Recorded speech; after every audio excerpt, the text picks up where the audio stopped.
Bonsoir, bonsoir. Ça y est, le live est lancé. Il est 20h30, pile poil. Est-ce que vous êtes là? On va prendre 5 petites minutes comme d'habitude, le temps de laisser tout le monde arriver et le temps de laisser à notre invité, Philippe, le temps aussi de se connecter et de nous rejoindre. Si jamais il y a quelqu'un qui veut bien se dévouer, juste pour me dire si le son est ok, si l'image est ok, ce serait super sympa. Il suffit juste de mettre un petit message pour me dire que c'est ok. Philippe est arrivé. Te rejoindre, oui. Envoyer une invitation. Ajout en cours. Ça ne devrait plus tarder. Ça y est. Et voilà. Bonjour Mathilde, ça va? Oh mince, attends, ouais, je t'entends pas, ça commence bien. Attends. Attends, moi j'ai le son. Pourtant, oui. Et là, tu m'entends? Alors, attends. S'il y a des personnes qui sont connectées, mettez juste un petit message pour dire si pour vous le son c'est écouteur. Allô, Des fois, ouais, je et là, t'entends Philippe là. tu m'entends? Ouais, c'est bon, c'est Super. bon. C'est juste moi avec mes écouteurs. Des fois, il y a un petit Petit loupé. temps. Parfait. Alors, bonsoir tout le monde. Est-ce que vous êtes là? Est-ce que vous nous voyez bien? Est-ce que vous nous entendez bien? Il est 31, tout va bien. On est largement dans les temps. Super. Cet après-midi, j'ai repartagé la petite vidéo qu'on avait fait ensemble Oui, avec j'ai Roche. vu. Tu as vu? Ouais. Comme ça permettait un petit peu aux personnes qui me Mm. suivent de revoir un petit peu le contexte. Donc, on s'est rencontrés dans le cadre de cette vidéo-là. Roche voulait faire un duo patient-médecin sur le thème de l'activité, le thème de l'activité physique.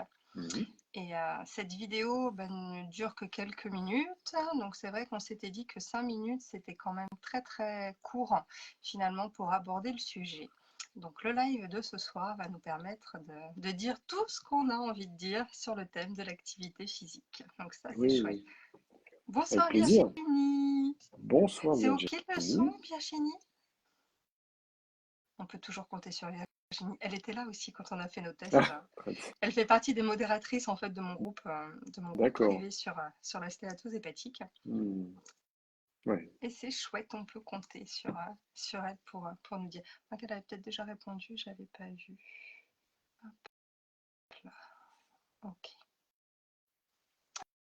Ah super, merci Virginie. Bon, ben c'est parfait, c'est ok. Il est 33. Je te propose qu'on commence. S'il y a des questions, j'essaierai peut-être de te les poser plutôt au fur et à mesure, même si Oui. on a prévu de toute façon un temps d'échange à la fin. Oui. Mais bon, des fois, c'est bien de rebondir tout de suite sur le sujet. Et puis, je me mets à la place des participants. C'est quand même aussi plus sympa d'avoir une réponse assez rapidement Oui, oui. à la question qu'on peut se poser. Avec Alors, pour plaisir. débuter, Philippe, est-ce que tu peux te présenter? Parce que ici, Oui. les personnes qui me suivent ne te connaissent pas encore. Avec plaisir. Donc, je m'appelle Philippe Marie-Genen, ou Marinen, on dit, on ne prononce pas le J. Je suis médecin généraliste et médecin du sport.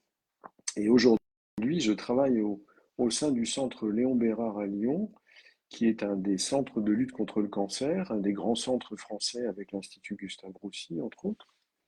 Et je pilote un projet, un hôpital de jour qui s'appelle Nutrition, métabolisme et activité physique, et qui est dédié aux patients et aux patientes qui sont suivis au centre Léon Bérard, qui sont arrivés dans la maladie cancéreuse avec un surpoids ou une obésité, ou qui, du fait des traitements, ont pris du poids. Donc je travaille avec une équipe de une diététicienne, enfin plusieurs diététiciennes, mais à chaque bilan, il y a une diététicienne et un enseignant en activité physique. Le duo qui marche à tous les coups pour la santé, la nutrition et le sport. Oui, c'est pas, on ne peut pas les séparer en fait. C'est ça, ils sont Voilà. indissociables tous les deux. Et juste pour terminer, te dire que au sein du centre Léon Bérard, c'est très innovant.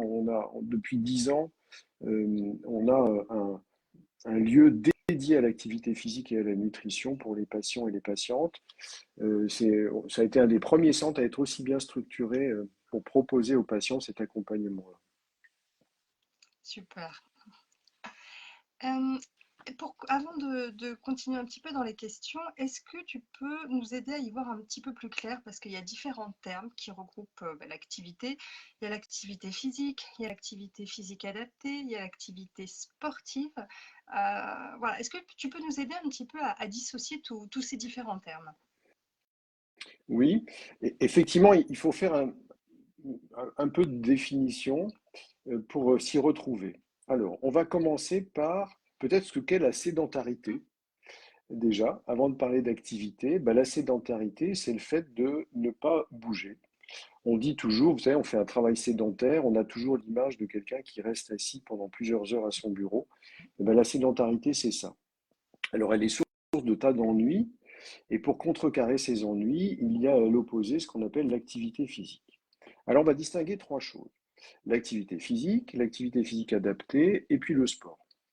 L'activité physique, à l'inverse de la sédentarité, c'est le mouvement. Donc, ça comprend tout ce que l'on fait dans la journée, marcher pour aller à son travail, se déplacer dans son lieu de travail, se déplacer dans sa maison, avoir une activité ménagère, avoir une activité de jardinage, avoir du bricolage. Tout ça, c'est de l'activité physique. Alors, c'est pas du sport, mais c'est de bouger, c'est de l'activité, c'est du mouvement. Après, il y a l'activité physique dite adaptée. Alors, elle correspond à une activité qui est dédiée à une personne qui, du fait de sa maladie ou du fait de diminution de sa mobilité, ne peut pas accéder à cette activité, on va dire, pleinement. Exemple, euh, lorsque l'on veut faire de la gymnastique, en seul ou en groupe, par exemple du pilate, du yoga ou de la danse, eh bien, si on est handicapé, il faut soit s'adapter à la discipline, soit que la discipline s'adapte au patient ou à la personne. Donc, c'est de l'activité physique adaptée. Si par exemple, je suis très gêné parce que j'ai un genou qui me fait très mal, eh bien, quand je vais faire de l'activité physique, eh bien, je vais plutôt utiliser la jambe qui fait pas mal, ou je vais utiliser moins de résistance, moins de force, moins de poids sur la jambe. Donc on va s'adapter. Et puis la troisième chose, c'est le sport. Alors le sport, c'est de l'activité physique, mais qui se fait dans un cadre très limité, où la notion d'effort, de progrès et de performance est au premier plan. Je veux dire, et à contrario, l'activité physique ne cherche pas à avoir, l'activité physique adaptée, une performance. On ne va pas battre des records. Mais par contre, on est plutôt intéressé par acquérir du progrès. Par exemple, si dans l'activité physique adaptée, on a un programme qui demande à faire une demi-heure de marche tous les jours, eh bien, si on fait ça tous les jours pendant plusieurs semaines, on va rapidement avoir envie d'en faire un peu plus, parce que l'organisme va s'adapter à l'effort. Voilà, c'est ça. Donc les trois choses à retenir, c'est ça. Tu as parlé de la sédentarité. C'est quoi les recommandations pour la population générale en fait? Ah, alors, la population générale, on la divise même en trois catégories, on va dire, les jeunes, les ados et les jeunes adultes. Les adultes, donc ça va de 18 à 60, 65, 70 ans. Et puis après, il y a les seniors. Alors, on ne recommande pas tout à fait la même chose. Dans la population générale, si tu veux, l'adulte, on recommande 150 minutes d'activité par semaine. D'accord? Sur 5 jours, ça fait 30 minutes par jour, sur 5 jours. 30 minutes par jour d'activité, qu'elle soit destinée à marcher, à faire du vélo, à faire de la gymnastique, à faire 30 minutes par jour. Ça, c'est l'Organisation mondiale de la santé qui demande ça. Pour nos jeunes, adolescents et jusqu'à 18 ans, c'est 1 heure par jour qui est recommandée aujourd'hui d'activité pour prévenir un certain nombre de maladies. On en parlera tout à l'heure si tu veux.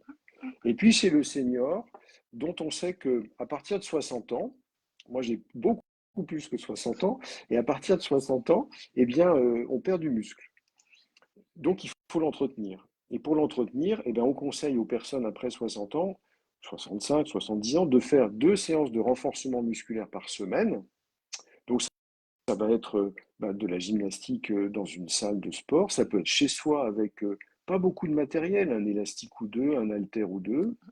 Et puis, on conseille également, parmi les séances d'activité, une séance dédiée à améliorer son équilibre.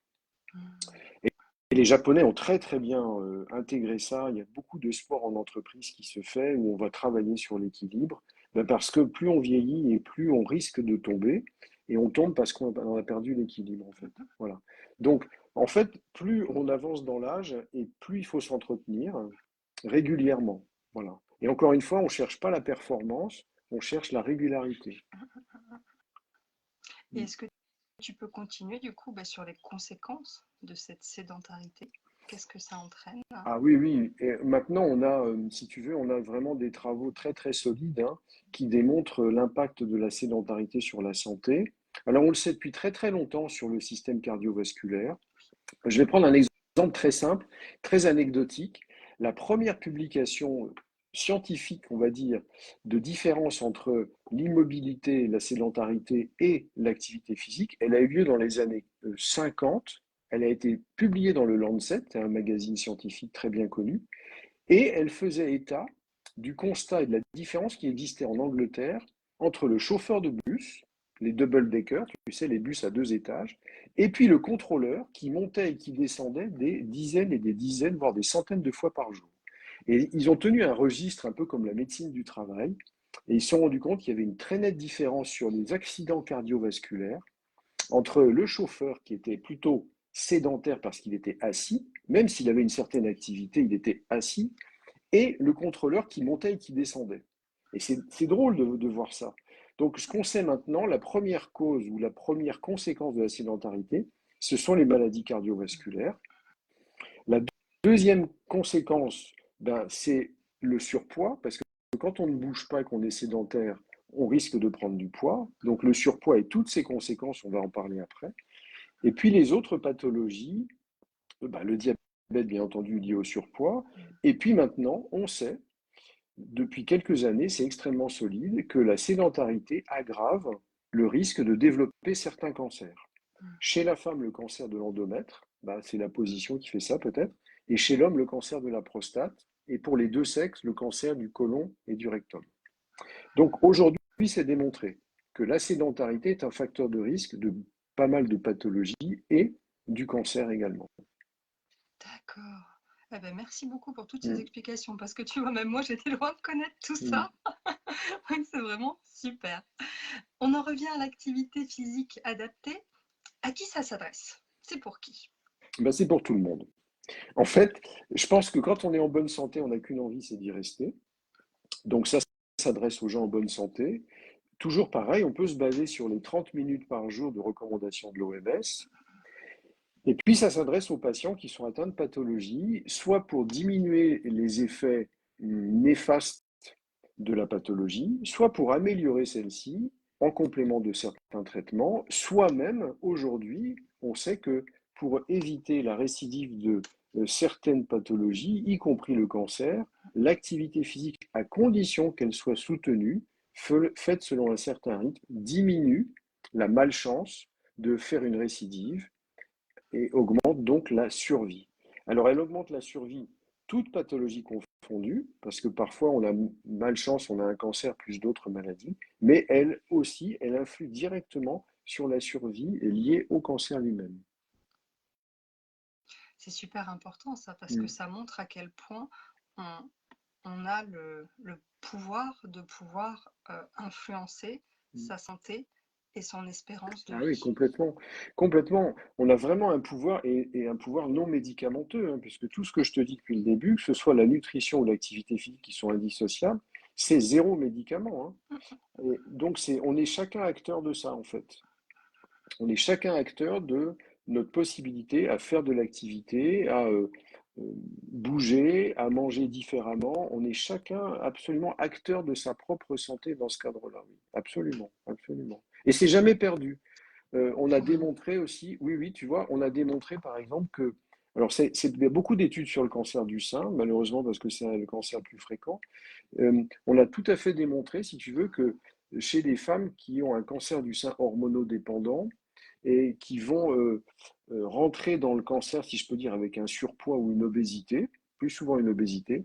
Si pendant les phases de traitement du cancer, elles perdent du poids, elles mangent équilibré, qu'elles font de l'activité, elles rattrapent un petit peu, si tu veux, euh, elles diminuent en tout cas leur malchance de récidiver ou voilà, d'avoir une maladie qui traîne. Donc, c'est jamais perdu.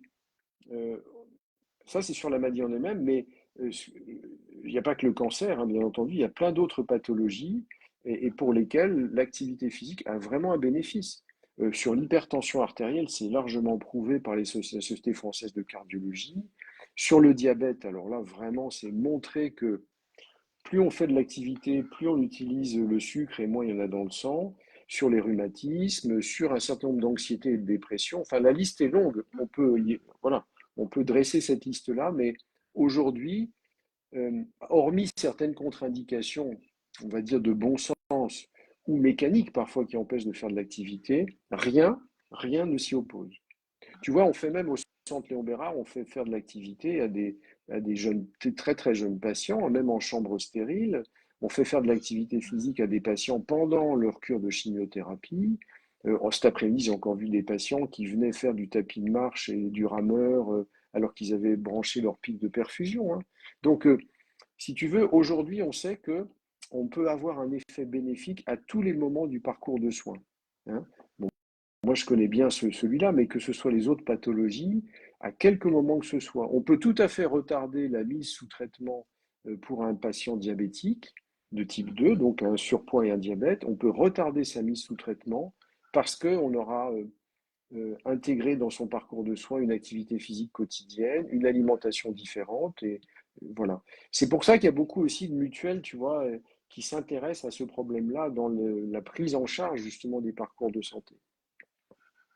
Mais ça m'a Ça, un peu éloigné de ta question, en fait. c'est pas grave, non, mais c'est passionnant parce que, enfin, moi en plus, ça me parle beaucoup.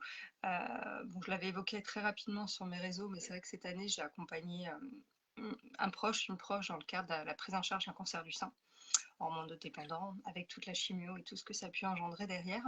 Et c'est vrai que la première chose que l'oncologue a fait lors du premier rendez-vous, il nous a orienté directement vers une structure, on parlera des structures après, pour que cette personne puisse faire de l'activité. Et on voit bien que c'est quelque chose maintenant qui a été solidement documenté et qui est bien intégré dans les habitudes des professionnels, quoi. Et du coup, c'est vrai que c'est chouette parce que c'est c'est très dur pendant ces traitements-là, mais c'est vrai que le fait de pouvoir bouger un peu, même les jours où c'est difficile, même sur les jours où on est fatigué, eh ben, on se sent mieux après. Et C'est ça. finalement, ça marche pour tout le monde, parce que même moi, si j'ai pas envie de faire ma séance de sport, et finalement, je vais la faire, et je sais qu'après, je vais me sentir mieux aussi. Donc, c'est valable Oui. pour tout le monde, quoi. Et ça a aussi tout à fait son intérêt, l'activité physique, pour tout ce qui est maladie métabolique. On t'a parlé un petit peu du diabète sur lequel ça fait des miracles. Tu peux peut-être, on en avait parlé un petit peu en off la dernière fois, nous expliquer un petit peu le schéma du glucose avec parce que l'activité physique par rapport au diabète, mais nous, ça nous parle énormément aussi pour pour les Bien maladies sûr, bien sûr. métaboliques que je Oui, défends. oui, oui. Ben, je pense que simplement, on peut dire que ben, le glucose, c'est un des carburants principaux du fonctionnement des cellules, quelles qu'elles soient, et que ce glucose, tant qu'il circule dans le sang, il va être utilisé, et il est utilisé principalement par les muscles, mais aussi tous les autres organes. Donc tant qu'il y a du glucose, les muscles s'en servent comme carburant. Euh, Si on absorbe trop de glucose dans son alimentation et qu'à côté de ça, on est sédentaire, bah, ce glucose, il va être stocké. Donc il est stocké sous forme de glycogène dans le foie, et puis il est stocké aussi dans la graisse, dans les adipocytes. Et donc le taux, au bout d'un certain temps, va augmenter à la fois dans le corps humain, dans le sang, dans les liquides, etc. Et le taux de glycémie va augmenter. C'est là où apparaît le diabète. Alors c'est plus subtil que ça encore. Il y a ce qu'on appelle, ça c'est le mécanisme du diabète, mais de façon, on va dire, un peu plus précise, on peut dire que aujourd'hui on parle de syndrome métabolique et on dit même syndrome métabolique insulino-résistant. Alors qu'est-ce qui se passe très simplement? Eh bien, pour maintenir un taux de glycémie, donc un taux de sucre dans le sang, qui soit aux alentours de 1 gramme, l'organisme fabrique et délivre dans le sang de l'insuline. On fabrique tous de l'insuline dans l'organe qui s'appelle le pancréas.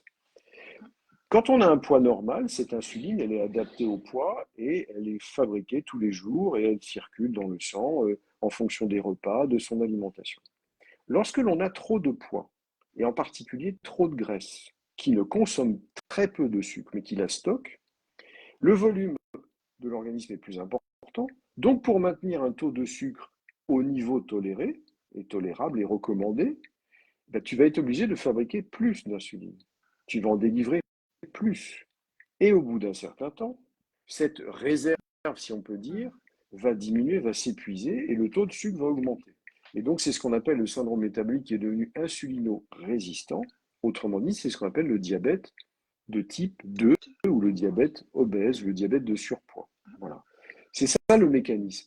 Et c'est important de savoir que quand on fait une activité physique, eh bien, on va aller puiser dans le sucre circulant et assez rapidement, on va aller puiser dans les réserves de sucre qui sont stockées dans le foie, dans la graisse. Voilà. On va aller puiser assez rapidement.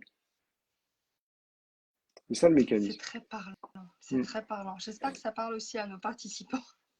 N'hésitez pas, si vous avez des petites questions, vous pouvez les poser en commentaire. C'est moi qui m'occupe de la technique et je poserai toutes vos questions à Philippe. On parlait donc des pathologies métaboliques. J'en profite juste pour faire un petit crochet sur les dénominations. Donc les termes actuels que tout le monde connaît, je pense maintenant. Donc cette maladie-là, enfin la stéatose hépatique, elle a plein de noms différents. On la surnomme la maladie du soda, la maladie du foie gras. Donc tout ça, c'est des surnoms, c'est du langage populaire. Il y a des dénominations scientifiques qui sont la NAFLD. Ça représente la stéatose hépatique, c'est ce que j'avais moi, c'est une surcharge de graisse dans le foie, mais cette surcharge de graisse est encore relativement bien tolérée et le foie continue à fonctionner normalement, NAFLD. Et ensuite, lorsqu'il y a une inflammation qui s'installe, quand il y a de la fibrose qui apparaît, c'est là qu'on parle de NASH. Ces termes-là, maintenant, on ne va plus les utiliser. Ils ont été modifiés. La NAFLD va devenir en fait la MAFLD. Le N devient M. Et la NASH devient la MASH. C'est M comme métabolique. Donc, c'est plus une maladie qu'on dit non alcoolique. On ne la définit plus par ce qu'elle n'est pas, mais on la définit par ce qu'elle est avec le M de métabolique.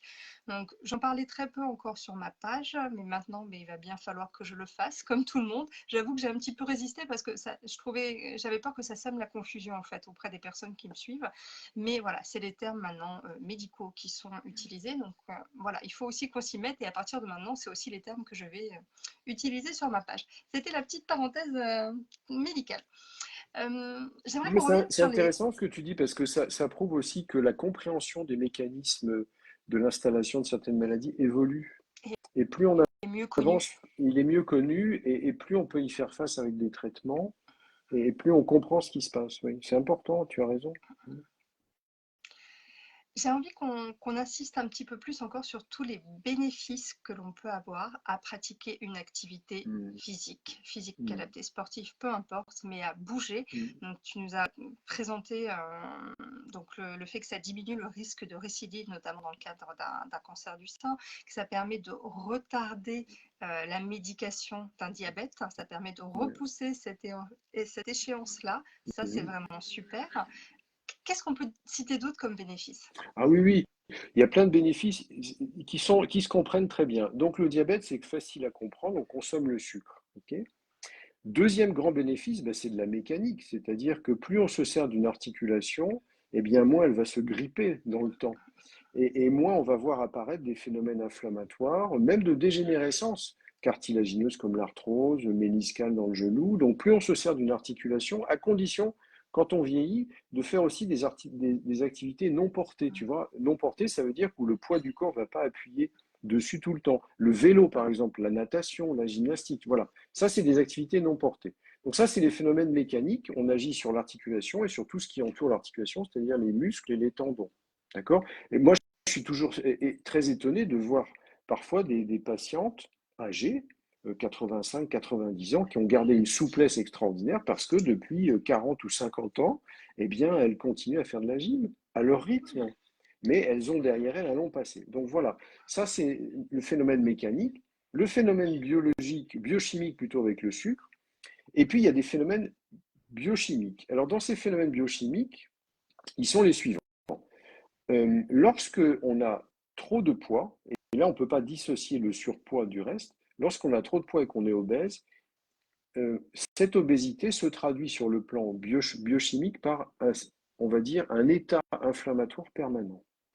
Et on retrouve et on dose dans le sang des interleukines, des protéines de l'inflammation qui sont trop élevées. Ces protéines de l'inflammation, elles ont un impact négatif sur le système immunitaire.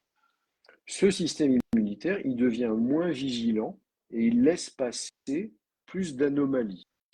Et dans ces anomalies, il y a bien sûr celles qui donnent les cellules cancéreuses.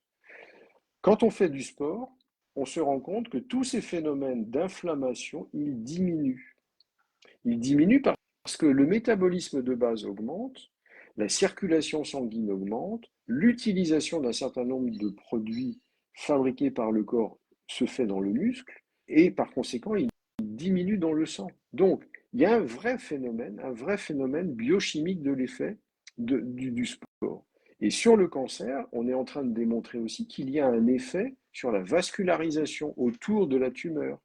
Plus on fait du sport, mieux on a une vascularisation, et bien plus les médicaments de chimiothérapie vont arriver jusqu'aux cellules cancéreuses, par exemple. Ça, c'est une des grandes pistes de travail actuellement, y compris dans le service.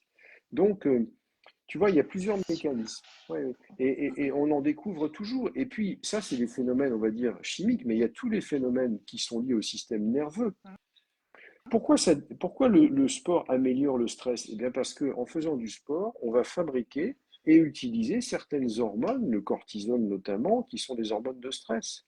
Et quand on a trop de cortisol dans l'organisme, il suffit d'aller marcher assez vite, et bien le taux de cortisol diminue. Donc, et certains neuromédiateurs dans le cerveau vont augmenter, par exemple. Tu vois, donc il y a des phénomènes à la fois chimiques, vasculaires, mécaniques, qui font qu'il y a une amélioration qui va toucher plusieurs secteurs. Tu vois, au niveau du cerveau, par exemple, on a tout à fait démontré maintenant que lorsqu'on a une activité physique, la circulation des micro-vaisseaux à l'intérieur du cerveau augmente. Ça, qui dit amélioration de la microcirculation dit meilleure oxygénation, et qui dit meilleure oxygénation dit moindre dégradation d'un certain nombre de zones et de cellules cérébrales. Donc là aussi, je pense que c'est un des mécanismes, vraisemblablement, qui peut expliquer que l'activité physique régulière améliore, voire empêche, des syndromes anxieux ou des syndromes dépressifs. Il n'y a pas si longtemps que ça, il y a peut-être 30 ou 40 ans, que l'on a introduit l'activité physique sous forme ludique la plupart du temps dans des établissements spécialisés de psychiatrie. Déjà pour faire bouger les patients, pour les sortir de leur léthargie ou leur anxiété, mais aussi parce qu'on s'est rendu compte que eh ben, l'activité physique améliorait certaines fonctions cérébrales. Donc à tous les niveaux, ça fonctionne. J'avais dit à tous les coups, c'est gagnant. Tu vois? Ouais, ça c'est super C'est super important. C'est qu'à tous les coups, important. c'est gagnant. C'est C'est clair. ça. Oui, oui, oui, C'est oui. ça. C'est ce que je dis beaucoup par rapport à la stéatose hépatique. Donc, c'est une maladie pour laquelle actuellement il n'existe pas de Pas de traitement traitement. médicamenteux, Non. pas en Europe. Il y a quelque chose qui est arrivé aux États-Unis au mois d'avril, mais c'est vraiment tout récent. Donc, on n'a pas d'autre choix, certes, d'opter sur l'alimentation et sur le sport. Et de toute façon, c'est à 100% gagnant. Même si les personnes ne vont pas réussir, par exemple, tout de suite à perdre du poids, peu importe ce qu'ils auront fait là, ce sera 100% gagnant pour leur santé. Donc, il n'y a pas besoin d'aller chercher des trucs à tire-larigot qui vont coûter très cher et qui n'ont jamais prouvé leur efficacité, quoi. Oui, oui, oui. Et même au niveau de l'activité physique en elle-même, c'est pas la peine d'aller chercher non plus des inscriptions dans des clubs qui coûtent parfois un peu cher, hein. On peut en parler maintenant ou plus tard si tu veux, Oui, mais non, on avait, vas-y. oui, oui, on s'était dit en off qu'on dirait un petit mot sur le coût aussi, hein, de l'activité physique. Aujourd'hui, l'activité, on va dire la moins chère et la plus facile d'accès, bah, c'est la marche, par exemple. Hein, et par contre, il faut avoir au moins une bonne paire de chaussures pour pas se Oui, faire mal aux c'est pieds, important. voilà. Mais aujourd'hui, une activité comme celle-ci, on est juste tributaire de la météo, en fait, hein, Mm, mm, parce mm. que trouver 30 minutes par jour pour marcher, euh, dans notre emploi du temps, ça doit pouvoir se trouver. Tout à fait. Après, bien sûr, il y a toujours des exceptions, des gens qui travaillent de nuit, qui se reposent, etc. Mais bon. Mm, mm, Donc, mm, mm, mm. euh, de ce fait, la marche est l'activité la plus facile à réaliser. C'est la moins chère, mais elle n'est pas remboursée. On ne peut pas se faire rembourser sa paire de chaussures encore, mais bon. Non, mais en fait un peu quand même. Je vais t'expliquer. Aujourd'hui, lorsque je vois qu'il y a des questions qui arrivent sur mon écran Ouais. aussi, Oui, oui, je mais te laisse vas-y. les gérer. Je l'ai. Euh, Oui, oui. aujourd'hui, il y a environ 45 mutuelles en France qui proposent un forfait qui est très très variable d'une mutuelle à l'autre pour le sport santé et particulièrement pour des patients qui sont en affection longue durée pendant les 1 an, 2 ans ou 3 ans après la déclaration d'affection longue durée, qui proposent des forfaits euh, d'inscription qui permettent de s'inscrire, qui permettent, pourquoi pas, de s'acheter une paire de chaussures ou un maillot et un short pour aller faire de l'activité physique. Donc la Sécu ne le rembourse pas, mais il y a beaucoup de mutuelles qui ont compris qu'elles avaient tout intérêt à le faire, à promotionner ça dans les contrats, parce que c'est un réel bénéfice pour la santé. Certainement que de ce fait, elles pensent aussi faire peut-être des économies À de terme, remboursement et de dépenses de tout à santé à fait. terme. Oui, oui. Donc aujourd'hui, voilà, il y a à peu près 45 mutuelles et le nombre augmente régulièrement tous les ans qui proposent des forfaits, hein. Et puis, il y a trois régions de France actuellement où la sécurité sociale a mis en place un projet d'évaluation du bénéfice pour la santé et en termes financiers de l'activité physique dans au moins deux indications, l'hypertension artérielle et le diabète. Et D'accord. on aura les résultats, je pense, dans quelques années. Ok, Mm, super. Ah ben c'est mm, intéressant. J'avais partagé cette publication sur les 45 mutuelles qui mm. proposent, justement, Oui, j'étais bien tombée sûr, sur un, je sais plus, un médecin qui avait partagé ça sur Instagram. Donc je le ferai remonter d'ailleurs sur ma bien page. sûr. Et c'est vrai que ça dépend, enfin voilà, les conditions et les montants varient énormément d'une mutuelle à l'autre. Donc Mhm, le plus simple, c'est contacter votre mutuelle, poser mm, la question. mm, Vous n'avez rien à perdre de mm. toute façon. Faites-le et vous verrez bien la réponse que vous avez, quoi. Oui, c'est ça. Euh, Après, il y a pas les conditions idéales, on va dire, hein, c'est que la- l'activité physique, elle ait été préconisée par un professionnel de santé. Pour le moment, c'est le médecin en première intention Mm, et mm. ça devient aussi maintenant le kiné en deuxième intention lorsque les premières prescriptions ont été faites par le médecin. Donc, c'est un médecin qui doit prescrire le fameux sport sur ordonnance, hein. Donc, qu'est-ce que c'est que le sport sur ordonnance? Eh bien, c'est à la suite d'un examen médical et d'examens complémentaires éventuels de précision, c'est la rédaction sur une ordonnance de l'autorisation de faire une activité en précisant la fréquence, l'intensité, le rythme pour un patient. Ça se fait comme une ordonnance de médicaments finalement. On va prescrire tel type d'activité à telle fréquence, telle intensité. Et ça, ce type de sport sur ordonnance permet aux patients, d'une part, d'aller dans des structures de sport santé ou des maisons de sport et d'être accompagné en fonction des besoins et des demandes et de prétendre par sa mutuelle à une participation financière. Aujourd'hui, c'est comme ça que ça se passe. Et ça, c'est bien ouvert à tous, Ah oui, finalement. alors c'est principalement réservé pour le moment à des patients qui sont en affection longue durée en priorité, Ouais, mais bon nombre de mutuelles, je ne peux pas les citer, hein, bien mais bon nombre de sûr. mutuelles ont décidé de proposer à leurs adhérents un bilan de la condition physique et de les orienter par l'intermédiaire de plateformes santé sur des centres, certainement avec lesquels ils ont un partenariat, Mm, pour être accompagnés dans l'apprentissage ou l'amélioration, le développement de leur activité physique. Donc, ça s'adresse à tout le monde. Alors, c'est vrai que les termes sont un peu confusants. On parle de mm, sport santé, on parle de sport sur ordonnance. C'est un peu, je reconnais que c'est très confusant et d'ailleurs, ça mériterait vraiment un éclaircissement. mm, mm, mm, mm. Euh, voilà. Aujourd'hui, le sport santé, c'est du sport ou de l'activité physique pour garder la bonne santé. C'est ça, en fait. ça veut dire. L'activité physique adaptée, elle est incluse dedans. C'est-à-dire qu'un patient qui veut garder une autonomie et une bonne santé et rester voilà, dans le mouvement, il a le droit aussi à du sport santé.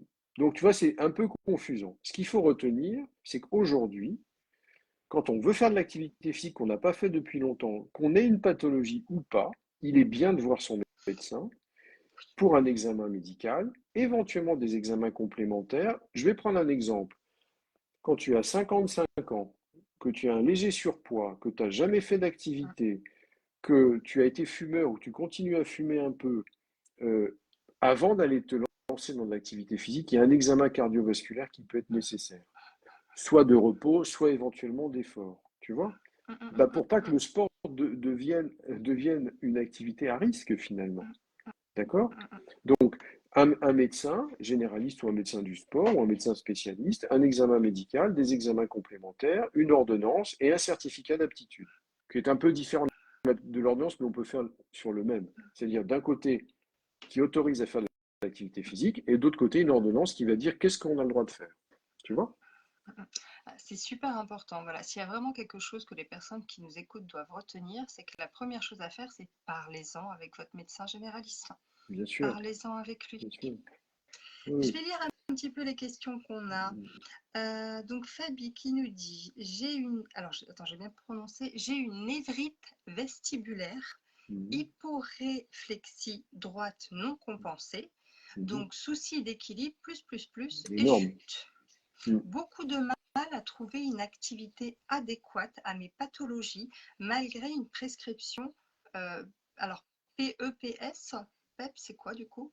Euh, euh, Éducation physique et sportive, c'est pareil, D'accord, c'est de ok. l'activité physique adaptée.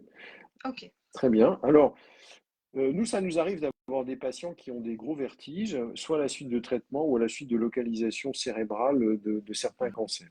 Alors, ils font tous de l'activité physique et ils font tous de l'activité physique sur une chaise. Ah, eh ben Zéro oui. risque de chute. Ouais, Et je peux vous assurer que même sur une chaise, on fait du renforcement ouais, musculaire ouais. de façon efficace. Donc, il faut privilégier toutes les activités, soit sur une chaise ou les activités au sol. Il y a une autre question qui arrive. J'essaie de la Non, lire mais en même temps, il ne c'est faut pas faire elle ça. qui répond en plus, c'est Fabi Ouais. qui rebondit sur ce que tu dis. Et mon cerveau, il ne fait pas les deux en même temps. Oh, Donc, ouais, non, non, mais voilà, activité physique. Et sur la j'insiste, chaise. autre chose, euh, si vous êtes bien accompagné par soit un éducateur sportif, soit un enseignant en activité physique ou un coach sportif, on va faire le distinguo de tout ça si vous voulez, on va clarifier Oui, les choses. ça a besoin. Oui. Vous pouvez être tout à fait accompagné individuellement par une personne, et mieux encore, dans le cas de la névrite vestibulaire hyporéflective, où là, le kiné est indispensable, certains kinés passent une partie de leur temps à rééduquer, quand c'est rééducable, et une partie de leur temps à faire du renforcement musculaire. Et c'est pas parce qu'on a une névrite optique, une névrite pardon, vestibulaire, pas optique, qu'on ne peut pas faire d'activité physique de ses membres. Alors, est-ce que tu as une question, une autre à laquelle tu veux que je tâche de Oui, donner une non, réponse? non, attends, c'est que juste qu'il y avait Fabi qui répondait en même temps. Ah, Malheureusement, ce n'est pas toujours le laisse-moi. cas. J'ai été évaluée par un assistant kiné de l'hôpital et un coach, entre guillemets, sportif. Oui, puis je Alors, crois que la région où elle était, elle me disait aussi qu'elle avait du mal à trouver des pistes des pistes sur sa région, quoi. ah oui, ça je comprends. C'est pas toujours simple Hum, hum, d'avoir hum, hum. accès. Euh, c'est vrai qu'on est un peu mieux loti dans les grandes métropoles que dans les Hum, hum, campagnes. C'est vrai. Mais hum, bon, hum, hum. on arrive quand même, bon an, mal an, et ça progresse tellement vite que bientôt, je pense que le territoire sera de mieux en mieux couvert par les enseignants en activité physique. Alors, on va faire un peu de distinguo. Euh, Parce que c'est vrai, là, c'est très confusant. Moi-même, de temps en temps, je ne savais plus de quoi on parle. Aujourd'hui, le seul terme, on va dire, ou les deux seuls termes qui sont reconnus, c'est enseignant en activité physique adaptée, EAPA. Ok. Ce sont des étudiants qui ont fait ce qu'on appelle un Ah STAPS, oui. ça veut dire c'est les sciences et les techniques des activités physiques et sportives. Ça se fait en faculté publique ou privée, et cet enseignement-là aboutit en 3 ans à une licence, une année supplémentaire en Master 1, une année supplémentaire en Master 2 et une année supplémentaire en doctorat. Là, les doctorats et les docteurs en STAPS ne font que de la recherche pratiquement. Donc, ça, c'est l'enseignant en activité physique adaptée. Alors, pourquoi c'est important? Parce que dans leur cursus, ils associent à la fois une pratique sportive, ils sont tous sportifs, ils associent un enseignement scientifique de physiologie, des pathologies, ils connaissent très très bien l'anatomie, plein de mécanismes de pathologie, et une formation professionnelle à l'accompagnement des personnes. Et là, encore une fois, on distingue deux choses, l'accompagnement des personnes saines, en bonne santé, et l'accompagnement des personnes malades. Et là, on distingue encore une chose, c'est que dans l'accompagnement des personnes malades, ils peuvent faire une spécialité pour accompagner les personnes atteintes de cancer. Donc ça c'est les enseignants en activité physique adaptée. Donc là, Ça, on voit c'est bien la... qu'il y a une vraie formation derrière. C'est pas une petite formation de Ah 48 non, heures sur Instagram, hein. ah non, c'est 3, 4 ou 5 ans. Ceux-là, ils sont avant tout destinés à accompagner des patients dans des milieux hospitaliers. D'accord? Au moins, ils font ça souvent à la sortie de leurs études pendant un certain temps, et ils peuvent y rester même très très longtemps. Mais ils peuvent aussi avoir une activité libérale et accompagner des patients. Eux, ils ont tout à fait le droit de faire ça. D'accord?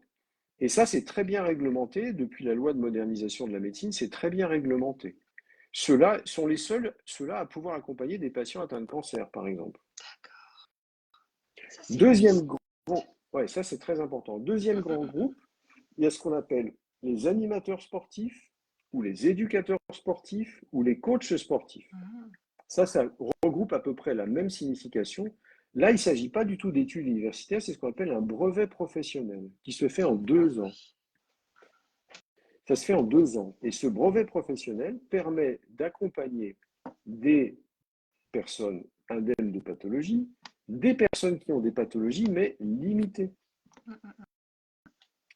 Et ils ne peuvent le faire que sous la prescription médicale et dans un cadre où ils sont, on va dire, limités dans leur pratique. Ça va être des excellents entraîneurs sportifs dans des clubs sportifs. Et les sports, là, sont vraiment très, très importants. Enfin, je veux dire, toutes les activités bénéficient d'un coach sportif, d'un éducateur sportif ou d'un animateur sportif, que ce soit en individuel ou en collectif. D'accord? Mais ils ne peuvent pas faire d'activité physique adaptée à une pathologie. D'accord. Voilà, ça, c'est les deux grandes familles. Et puis, à côté de ça, il y a une autre famille qu'il ne faut pas négliger, c'est tous les bénévoles, anciens sportifs ou pas, ou retraités, qui vont, et c'est pas péjoratif ce que je veux dire, mais dans la salle des fêtes de la mairie, dans la maison commune de la mairie, dans comment ça s'appelle, le gymnase voilà, de la mairie, à un moment donné, vont avoir un créneau horaire qui va leur être donné pour faire de la gymnastique senior, pour faire de la découverte de telle activité. Et ça, c'est formidable. La gym volontaire dans les gymnases, enfin, C'est moi ça. qui vis un peu en campagne, ça se fait beaucoup, hein. Exactement. Et ça, faut vraiment pas le négliger parce que le relais, il se fait aussi avec des gens comme ça. Vous voyez? Et puis, il y a toutes les associations de, Ouais. de patients. Alors, je ne sais pas si dans l'association dans laquelle tu milites ardemment, s'il y a des éducateurs sportifs, des accompagnants sportifs, des animateurs sportifs, mais en tout cas, dans toutes les associations, en tout cas, certaines associations, il existe des cours, des enseignements, du temps bénévole dédié. Bon, c'est très, pour la Ligue contre le cancer, c'est sûr, qui Ouais. participe à beaucoup d'activités, Ouais. mais il n'y a pas que ça, il y en a d'autres. Donc, France Parkinson également, par exemple, a ses propres structures voilà, qui sont reliées au sein de l'association et qui peuvent être animées, là aussi, par des anciens patients qui ont fait une formation, mais toujours, encore une fois, avec des indications limitées. Hein. Oui, forcément. Oui, Et puis, la troisième catégorie de professionnels de santé, c'est le kinésithérapeute. Mais là, attention, un kiné n'est pas un animateur sportif. Et on ne va pas voir son kiné pour faire de l'entraînement sportif. On va voir un kiné pour faire de la rééducation. Oui. Parce qu'on a eu une prothèse de genou et qu'on est rééduqué et qu'on se rend compte que cette prothèse de genou, elle marcherait drôlement mieux si on était musclé de Mm, partout. Eh mm, bien, dans ce cas-là, le kiné peut passer une partie de son temps de rééducation à faire du tapis de marche, du vélo, des barres parallèles, du renforcement musculaire parce qu'il s'est équipé ou il a équipé son cabinet de quelques appareils. Et parfois, c'est la seule façon, on parlait des gens isolés en campagne, parfois c'est la seule façon de faire appel à un kinésithérapeute qui va parfois venir à domicile, eh bien, pour faire bouger une personne âgée, une personnalité, du fait de la maladie ou de son âge, et dont il faut éviter le plus possible qu'elle perde ses mm, mm. muscles. Donc Oui. parfois, dans des endroits où il n'y a pas beaucoup d'activité, c'est le kiné est le seul qui peut encore venir faire ça à la maison. Mm, mm, mm, Hein? mm. Tout à fait. Ils sont très importants. Mm. Un autre commentaire qu'on avait eu, l'activité physique et le sport adapté sont très utiles dans le cadre de l'amélioration de la santé, mais il n'est pas facile de trouver un sport adapté qui prenne en compte les pathologies annexes. Entre parenthèses, donc problème d'équilibre, on en a parlé, et là la personne marque aussi de thyroïde. Mais c'est tout l'intérêt de l'activité physique adaptée, c'est qu'elle doit s'adapter à la santé de la personne et à ses différentes pathologies. Peut-être que l'interlocuteur n'a pas été, n'était peut-être pas le bon. Après, c'est difficile de dire juste avec des commentaires. Oui, oui, c'est difficile. C'est difficile, on va rester dans les généralités. Mm, Justement, le terme d'activité physique adaptée, c'est ça. C'est d'adapter les possibilités du patient à une activité et que cette activité soit aussi adaptée au patient. mm, Et on mm, peut être beaucoup plus embêté, je vous assure, par une arthrose du genou invalidante que par un cancer du sein qui est parfaitement stabilisé. Hein. mm, mm, mm, mm, mm, Et c'est quand même la majorité des cancers guérissent quand même. Donc, on peut être beaucoup plus embêté tout au long de sa vie par d'autres pathologies que par celle-ci. Donc, on s'adapte. Mais vous voyez, euh, en même temps euh, on peut malheureusement avoir des associations de pathologies. On peut avoir des comorbidités. Là, je parlais de l'arthrose du genou et du cancer. On peut avoir la vieillesse et puis une arthrose du genou qui va vous enquiquiner. Voilà, il y a des associations. Donc, on ne traitera jamais tout. Vous voyez, une thyroïde oui. qui dysfonctionne et qui entraîne peut-être une prise de poids ou au contraire, à l'inverse, une irritabilité, c'est peut-être, il y a peut-être une autre priorité à prendre en compte ou à prendre en charge par l'activité physique que celle-ci en premier lieu. C'est compliqué, mais on ne peut pas non plus tout satisfaire, en fait. Non, Et tout à fait. puis, il faut bien replacer l'idée que l'activité physique, elle rentre dans le parcours de soins. Mm, Elle n'est mm, pas censée remplacer un autre soin, elle va venir se mm, rajouter. mm, mm, mm. Mm. On a un petit peu évoqué les différentes structures tout à l'heure, mais peut-être est-ce qu'on peut revenir un petit peu plus dessus. Tu as parlé des maisons sport santé, c'est ça? Alors, Maison Sport Santé, c'est un label D'accord.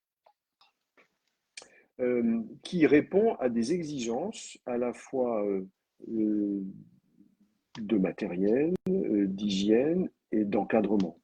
Donc, Maison Sport Santé, elle est dédiée, comme son nom l'indique, à utiliser l'activité physique adaptée et le sport pour améliorer la santé.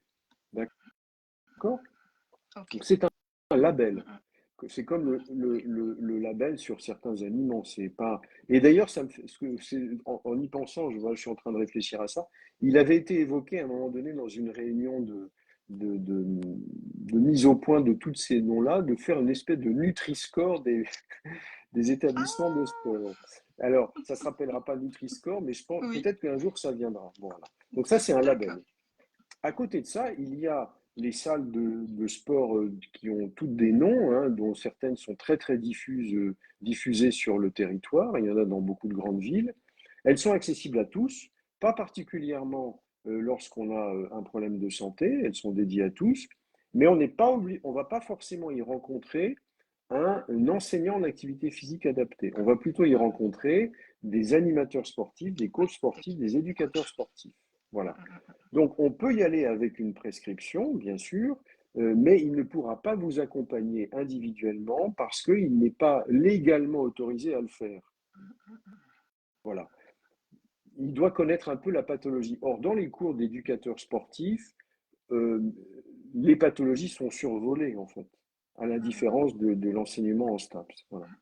Donc, les maisons, voilà. Et puis, il y a éducateurs sportifs ou des coachs sportifs individuels, Mhm. eux-mêmes peuvent être regroupés en associations. Il y a par exemple dans la région de Lyon une association qui fait de l'activité physique à domicile, qui est Super. constituée, ben oui, qui est constituée uniquement d'enseignants en activité physique adaptée, libéraux, qui se sont regroupés sous une association. Donc ils ont une structure, ils ont un système d'appel, de secrétariat, on va dire de disponibilité pour aller chez des patients et chez d'autres. Donc en fait, il existe plusieurs systèmes. Voilà. Ok. Et puis, dans chaque ville, et là, vraiment, ça c'est remarquable, dans la ville de Lyon que je connais plutôt bien, Mhm. il y a vraiment des mairies qui se sont décarcassées pour mettre à jour, mettre au point des annuaires, des référents bien euh, autres que celles des pages jaunes, et des véritables annuaires avec les lieux dédiés, avec les personnes qui le font, avec les prix, vraiment de façon remarquable. Euh, et là aussi, ça permet à la personne indemne de problèmes de santé d'avoir vraiment le choix. Voilà, voilà, vraiment le choix. Mm. Ça me fait penser, souvent à la rentrée, il y a les forums des associations. Oui, Et moi, au départ, tu sais, je croyais que c'était un petit peu réservé aux associations sportives pour inscrire les enfants à la rentrée mm, pour un nouveau sport. Et en fait, je me rends compte au fur et à mesure que c'est pas réservé qu'aux enfants, c'est toutes les associations d'un même territoire qui se retrouvent au même endroit. J'y pense parce que je vais en faire un en plus à la rentrée, ce sera le premier, avec une CPTS de mon secteur. Donc peut-être ne pas hésiter à aller voir dans ce genre d'événements pour connaître un peu mieux le mm, tissu local, voir tout ce qu'il y a à mm, côté de chez vous et peut-être qu'il peut y mm. avoir des belles découvertes qui vont vous permettre de sortir de la sédentarité, quoi. Ça, ce serait Oui, c'est top. ça. Je veux dire, le maître mot, parce que je vois qu'on s'approche doucement de la fin de ce live, mais le maître mot, c'est de sortir de la sédentarité. Ouais. En fait, la sédentarité n'est pas une fatalité. Euh, oh, c'est pas mal. C'est Je joli. pense que On a un slogan là. En fait, pour en sortir, il faut d'abord avoir envie de le faire, bien entendu. Et puis, j'ai envie de dire, il faut être curieux. Il faut avoir la curiosité d'aller découvrir ce qui se passe un peu en dehors de chez soi et de son terrier. Et il existe souvent des choses très intéressantes. Et ça peut être l'occasion aussi pour quelqu'un qui n'a jamais fait ou peu fait ou pas beaucoup fait d'activité physique, de découvrir des activités physiques. Moi, je me rappelle d'une patiente, alors ça, c'était incroyable, qui avait eu un cancer du sein et on a une association de tireuses à l'arc qui rééduque et qui améliore justement la mobilité de l'épaule du côté du sein opéré avec du tir à l'arc. Moi, j'ai trouvé ça étonnant. J'ai trouvé ça extraordinaire. Super. Et cette patiente, elle a découvert une activité dont elle s'est prise vraiment de goût maintenant et qu'elle continue. Alors, elle est sortie on va dire, de l'activité physique adaptée. Elle est maintenant passée elle en fait un sport, en fait, voilà.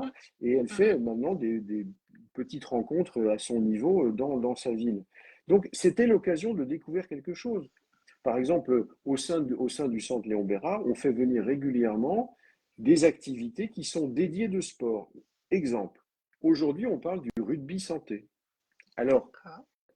on ne va pas du tout aller mettre sur un terrain de rugby des patients, mais en revanche, on va par exemple se servir du ballon comme un outil pour assouplir les épaules, pour assouplir le dos, pour faire des mouvements. On va utiliser les mouvements que font les rugbyman pour assouplir le dos, pour faire des étirements. On parle du tennis santé, on parle du handball santé. Donc tout ça, en fait, on utilise un petit peu des bases du sport à l'origine, et puis ça dérive vers autre. Il y a même du karaté santé. Oh, Alors, c'est bien génial. entendu, oui, on ne va pas du tout faire des combats de karaté, mais on va utiliser les techniques d'assouplissement, d'étirement que font les karatékas, par exemple. Il y a du judo santé aussi. Donc, j'ai envie de dire, c'est l'occasion de parfois d'aller découvrir quelque chose qui soit, qui nous fasse sortir de notre sédentarité. C'est ça. Mais encore une fois, moi, je voudrais qu'on retienne aussi une chose, c'est que vraiment le plus simple à faire, c'est la marche. Oui. Aujourd'hui, la Société française de cardio est à peu près d'accord pour dire que le bénéfice de la marche, c'est 6 000 pas par jour. On a entendu 8 000, 10 000. Bon, déjà, 6 000 pas par jour, c'est pas mal. Oui. À bon rythme, à bon rythme. C'est pas de la marche piétinement, c'est de la marche. Voilà. Comment on sait que c'est le bon rythme? Eh bien, pendant la marche rapide, on doit pouvoir continuer à parler avec son voisin ou sa voisine.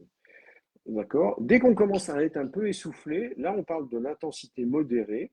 Et bien ça, on peut y D'accord. accéder pendant quelques minutes et puis on revient à une marche un petit peu plus lente. Voilà, on se base là-dessus. Donc, la marche, c'est plus facile à faire. Pardon. Ça a du bénéfice, donc, sur, je t'en prie, sur les articulations, sur les muscles, d'un point de vue consommation de glucose, comme on l'a vu tout à l'heure. C'est un excellent aérateur du cerveau. Ouais. Voilà. Et puis en plus, on peut marcher en écoutant un podcast ou de la Mm, musique, ce qui n'est pas désagréable non plus. tout à Donc ça, fait. c'est plus facile à faire. On est juste tributaire de la paire de chaussures et de la météo. Mm, mm, mm. Et si on peut compléter ça avec 2 séances par semaine de renforcement Ah oui. musculaire et voilà, avec peu de choses, hein, on peut en faire chez soi, mais on peut faire en club, accompagné bien entendu avec un enseignant en activité physique. Mm, mm, Euh, mm, mm, pour ne pas faire de bêtises, parce qu'il ne s'agit pas de faire de la musculation non plus. Renforcement musculaire, ça ne veut pas dire faire des gros biceps. Ça veut mm, dire mm, mm, utiliser les bons muscles aux bons endroits dans la bonne direction contre une mm, résistance pour renforcer ce muscle-là. mm, mm, Donc ça nécessite d'être un peu accompagné, un mm, mm, peu, hein. mm, Et puis une fois qu'on est accompagné, on peut devenir tout à fait autonome de son activité mm, physique. mm, mm. Ça me fait penser à une. J'avais fait une intervention une fois auprès de diététiciennes et il y a une diététicienne justement qui était intervenue et qui expliquait que, par exemple, enfin, elle avait eu une patiente pour la faire sortir de la sédentarité. En fait, elle l'avait interrogée pour connaître ses passions et le fait qu'elle s'inscrive, alors elle, c'était la photographie, et le fait qu'elle s'inscrive dans un club de photographie l'avait du coup obligée à sortir régulièrement de chez elle. Et c'est comme ça que petit à petit, elle était sortie de sa sédentarité, qu'elle avait commencé à bouger et à marcher de plus en plus. Donc en fait, il y a plein de biais différents. Là, évidemment, on parle beaucoup activité physique, tout ça, mais ne serait-ce que voilà, s'interroger un petit peu sur ses passions et s'ouvrir un petit peu à ce qui se passe autour de nous. Et déjà, ça peut nous permettre de, ouais, de sortir de notre terrier. Je l'aime bien cette expression-là Mm. aussi. Mm. Oui, oui, Bon, j'ai plus de très bien, questions. Non, parfait. tu voulais dire quelque chose? Bah non, enfin, juste, on n'a pas beaucoup parlé de nutrition, mais c'est vraiment Mm. indissociable, quoi. Bien manger et bouger, c'est 2 choses vraiment, vraiment indissociables, qui sont deux sources de bonne Mm. santé, vraiment. Mm. Mm. J'espère pouvoir réitérer ce petit format de live en duo. Et donc, la prochaine personne que j'aimerais inviter, c'est un ou une diététicienne. C'est clair. Parce que c'est vraiment les deux leviers principaux pour aider la santé du foie. Parce que moi, c'est ça qui me concerne en particulier. Mais voilà, pour aider sa santé aussi de manière générale, quoi. Mm. Je jette un petit coup d'œil aux commentaires, mais non, c'était bon. Et puis moi, j'avais pu te poser toutes les questions que je voulais. Moi, je terminerai bien sur quelque chose. Quand on s'était rencontrés, donc tu m'avais donc le centre où tu travailles, le centre Léon Bérard, a donc un compte TikTok, et tu m'avais parlé donc d'un TikTok que tu avais fait pour eux. Donc en fait, alors je sais plus combien il a fait de vues, mais ça a été quelque Ah, chose d'absolument fou. il avait fait 500 000 vues. 500 000 vues. Ah oui, Philippe c'est est une incroyable. star pour ceux qui ne le C'est savent pas. incroyable. Je sais même pas. En plus, je me trouve même pas bon, mais je sais même pas comment ça peut se faire. En fait, c'est des relais en fait, hein, C'est des algorithmes des qui font algorithmes, ça. hein. Mm. Moi, je pense que c'est parce que le message était quand même extrêmement fort, où tu expliquais que, alors, tu vas le redire avec tes propos à toi, mais en gros, notre hygiène de vie, alimentation plus sport, permettait de réduire le risque de cancer. Alors, je ne sais même plus le pourcentage, mais je te laisse finir sur ça parce que je trouve que c'est très beau. Ah oui, en fait, ça allait très très vite. On affirmait tout ce qui est connu aujourd'hui, c'est que l'association d'une hygiène de vie avec une alimentation saine, diversifiée et une alimentation plaisir, hein, surtout, hein, Bien et sûr. l'activité physique permet de réduire de façon très très importante 40% des cancers du sein, par exemple. Ouais. Donc c'est énorme. Mm, mm, mm. Permet de réduire l'hypertension artérielle, permet de réduire le diabète, permet d'améliorer la mobilité articulaire, permet d'oxygéner le cerveau. Voilà, et le message était très simple. J'étais très content qu'il ait été relayé autant de fois que ça, d'ailleurs, hein, Ouais, ouais, même ouais, ouais. surprenant. Depuis, on l'a refait, on en a refait d'autres aussi, tu peux les regarder sous une forme un peu différente. Il y a beaucoup de médecins oncologues et Mm, radiothérapeutes mm, mm. du centre qui se sont prêtés au jeu. Mm, mm, mm. Ben, je pense que il faut utiliser ces réseaux-là parce que ils ont un impact, parce qu'ils sont regardés beaucoup et parce que c'est les modes de communication et d'information actuels. On peut pas, on ne peut pas, en plus de la marche pour l'hypertension, que Ouais. préconisez-vous? Ah ben, la marche. C'est le plus important pour l'hypertension artérielle. Vraiment, c'est celle-là la plus bénéfique pour l'hypertension artérielle. Surtout pas les sports de résistance comme l'haltérophilie, hein. Mais c'est Mm, vrai, hein. Ou le crossfit, hein. Mais mm, vraiment mm, la marche, et si possible, la marche en pleine nature, c'est mieux que sur un tapis encore. Euh, mm. Parce que c'est un effet relaxant. Voilà. Donc, oui, oui, faut utiliser, ben, comme tu le fais là, le live sur Facebook, c'est intéressant parce que c'est un moyen de diffusion d'informations. C'est un format simple, c'est facile à mettre en place, et puis c'est vivant. Mm, Voilà. mm, mm, mm, mm. Tout à fait. Et la, Il y a des et petits la- commentaires, ils veulent des liens, mais vous inquiétez pas, je vais vous mettre les liens. Je vais vous remonter la publication sur les mutuelles qui prennent en charge oui, les différentes activités, les différentes conditions. Je vais vous montrer le TikTok, parce que c'est vrai que je l'avais republié sur TikTok, vu que c'était sur TikTok, mais je vais l'enregistrer. Je vais le mettre aussi sur Facebook pour que vous puissiez regarder. Le live restera en replay disponible sur ma page pendant un mois. Et donc, si j'y arrive, l'idée c'est que j'arrive à l'enregistrer en fait et de le mettre sur YouTube pour qu'il soit là disponible de manière ah, permanente, quoi. permanente, ouais, c'est chouette ça. C'est Très ça. bien. Je te remercie vraiment beaucoup, Oh, ben, Philippe, moi d'avoir aussi, accepté mon je t'en prie, invitation. un J'ai plaisir. appris plein de choses ce soir. J'espère que c'est le cas aussi pour les personnes qui vont regarder ce format-là. Et puis, ben, j'ai envie de dire, j'espère vous retrouver très bientôt avec d'autres invités, si d'autres acceptent de me rejoindre, sûrement sur l'alimentation, parce que voilà, c'est vraiment les deux piliers sur lesquels je veux vraiment insister sur mes réseaux. Et puis, Philippe, je te dis peut-être à un autre rendez-vous, une autre Avec aventure, on ne sait plaisir. pas. Passez de belles vacances, passez tous de belles vacances, profitez-en bien, marchez, faites-vous plaisir et restez en bonne santé. Très beau message de fin. Encore merci. Je t'en prie, Au revoir tout plaisir. le monde. Au Au revoir revoir tout le Philippe. monde. Au revoir tout le monde. Merci beaucoup. Au revoir.